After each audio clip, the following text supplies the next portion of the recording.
नमस्कार दोस्तों, स्वागत है हमारे एजुकेशनल प्लेटफॉर्म एग्जाम गंगा में। आज की इंग्लिश क्लास में हम फिर पढ़ने वाले हैं 10 नए वन वर्ड सब्स्टिट्यूशन। ठीक है, तो ध्यान से पढ़िएगा। चलते हैं पहले पर। पहला है public merry making and feasting. Merry making मतलब खुशी और खाना, और पब्लिक साथ में हो, पूरी बहुत सारी जनता साथ में हो और खुशियाँ मनाए और खाना खाए साथ में, तो क्या होता है, इसको हम लोग कहते हैं मेला। जिसमें जाते हैं हम लोग मनोरंजन करने के लिए और कुछ खाने पीने के लिए, तभी तो मम्मी पापा से पैसे मांगते हैं, जा रहे हैं मेला, मम्मी पैसे दे दो। ठीक है, तो इसको इंग्लिश में हम कहते हैं कार्निवाल।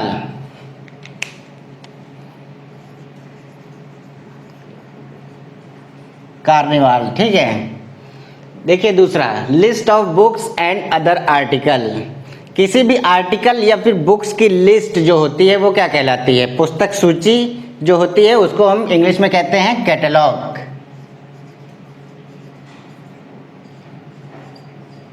कैटलॉग।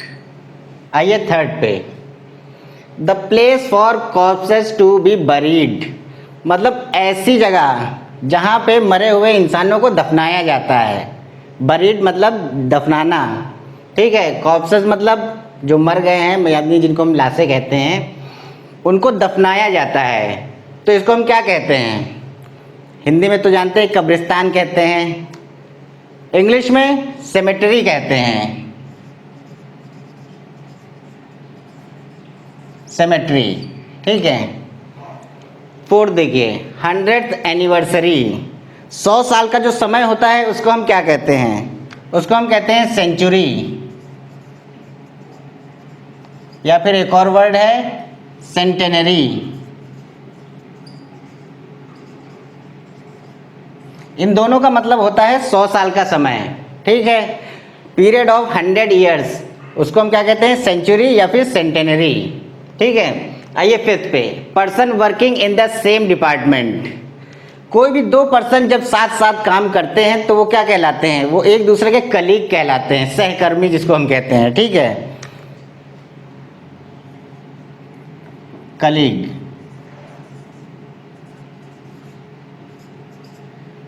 कलीग्स, ठीक है। जब सेम डिपार्टमेंट में काम करते हैं, मतलब आस ही पास में रहते हैं, एक ही डिपार्टमेंट हुआ तो मतलब आस पास में रहेंगे ही, मतलब एक दूसरे से उनका इंटरेक्शन होता रहता है, तो वो क्या कहलाते हैं, कलीग। नंबर आइए 6 पे, विच स्प्रेड्स बाय फिजिकल टच और कॉन्टैक्ट। मतलब कोई ऐसी चीज़ जो फिजिकल टच यानी छूने से और संपर्क में आने से फैले। जैसे क्या है, कोरोना जो है ना, उसी की बात हम ले लेते हैं। वो फिजिकल टच या फिर कांटेक्ट में आने से फैलता था, तो उसको हम क्या कहते हैं, उसको हम संक्रामक रोग कहते थे। तो कोई भी चीज़ जो फैलती है फिजिकल टच या फिर कांटेक्ट से, उसको हम क्या कहते हैं, संक्रामक। उसके लिए इंग्लिश में आता है हमारा कंटेजियस।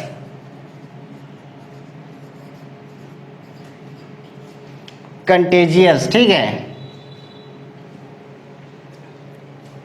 अब आइए 7th पे, ceremony of crowning a king. मतलब किसी राजा का राज्याभिषेक, जब उसको ताज पहनाया जाता है कि उस दिन उसको पूरे जो राज्य है उसकी जिम्मेदारी दी जाती है, उसको राजा बनाया जाता है, तो उसको हम क्या कहते हैं, उसको हम कहते हैं कोरोनेशन।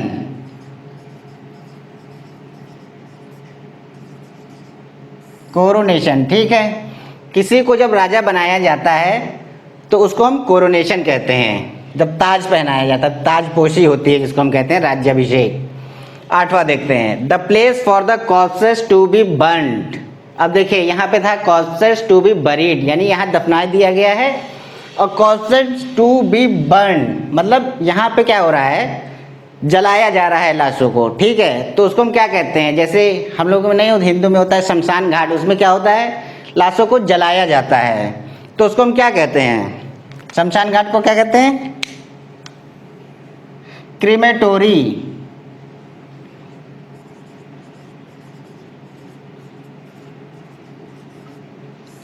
फर्क समझ लीजिएगा दोनों में, ये सेमेट्री है और ये क्रीमेटोरी है। जहाँ जलाया जाता है वो क्रीमेटोरी हो गई, और जहाँ दफनाया जाता है वो सेमेट्री हो गई, ठीक है। आइए आते हैं 9th पे, the medical study of the skin and it's disease.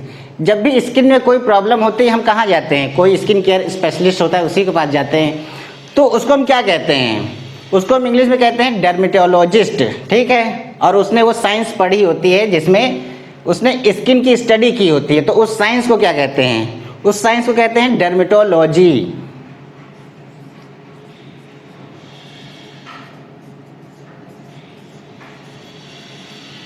ठीक है, डर्मेटोलॉजी, ठीक है।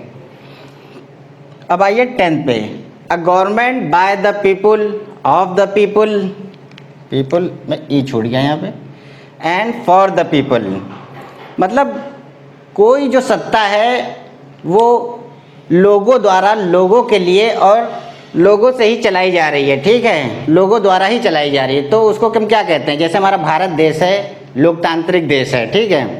तो इसमें क्या होता है, इसमें हम जो अपने प्रतिनिधि चुनते हैं राजनीतिक, जो मतलब देश चलाते हैं उनको हम खुद चुनते हैं वोट के द्वारा, तो ठीक है। तो इस तरह की व्यवस्था क्या कहलाती है, इस तरह की व्यवस्था कहलाती है डेमोक्रेसी,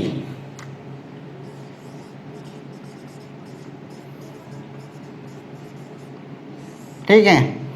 मतलब जब लोगों का शासन लोगों के द्वारा और लोगों के लिए चलाया जाए उसको हम डेमोक्रेसी कहते हैं। इससे पहले हमने डिस्कस किया था जब एक आदमी चलाता है शासन पूरा देश का उसको हम क्या कहते हैं, ऑटोक्रेसी कहते हैं। और जब किसी वंश द्वारा चलाया जाए, जैसे पिछले ज़माने में राजा वगैरह रहते थे ना, तो उनके वंश जब आते थे फिर दोबारा उनके बेटे ही बनते थे राजा, ठीक है, तो उसको हम क्या कहते थे, एरिस्टोक्रेसी कहते थे। और जो नौकरशाही द्वारा शासन चलाया जाता है उसको हम क्या कहते हैं, ब्यूरोक्रेसी कहते हैं, ठीक है। तो आई थिंक ये जो 10 हमारे वन वर्ड सब्स्टिट्यूशन है आपको समझ में आ गए होंगे, ठीक है। तो अगर आपको हमारा वीडियो अच्छा लग रहा है तो हमारे वीडियो को लाइक कीजिए, हमारे चैनल को सब्सक्राइब कीजिए और शेयर भी कीजिए। तो ठीक है, मिलते हैं नेक्स्ट वीडियो में, तब तक के लिए थैंक यू।